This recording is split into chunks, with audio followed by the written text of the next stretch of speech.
Dhallywood king Shakib খানের Prince cinema নিয়ে ছিল নানা গুঞ্জন।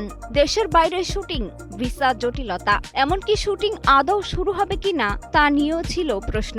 অবশেষে সব জল্পনার অবসান ঘটিয়ে আনুষ্ঠানিকভাবে শুরু হয়েছে প্রিন্সের শুটিং।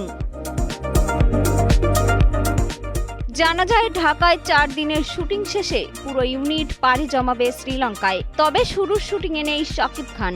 আগামী সপ্তাহে যুক্ত হবেন দেশের বাইরের অংশে, যেখানে ইতোমধ্যেই কাজ শুরু করেছেন অন্য শিল্পীরা।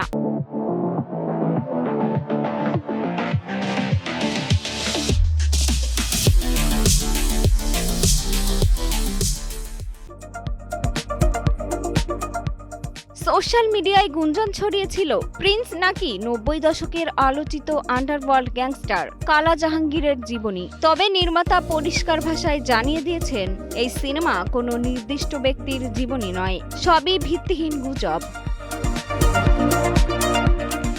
চরিত্র ও গল্পের চমক এখানেই শেষ নয়। শাকিব খানের সঙ্গে এই সিনেমায় থাকছেন 3 নায়িকা, জ্যোতির্ময়ী কুন্ডু, তাসনিয়া ফারিন এবং সাবিলা নূর। নতুন নির্মাতা, আন্তর্জাতিক লোকেশন, শাকিব খানের নতুন লুক, সব মিলিয়ে প্রিন্স নিয়ে দর্শকের প্রত্যাশা এখন তুঙ্গে। মিষ্টি খাতুন, কালের কণ্ঠ।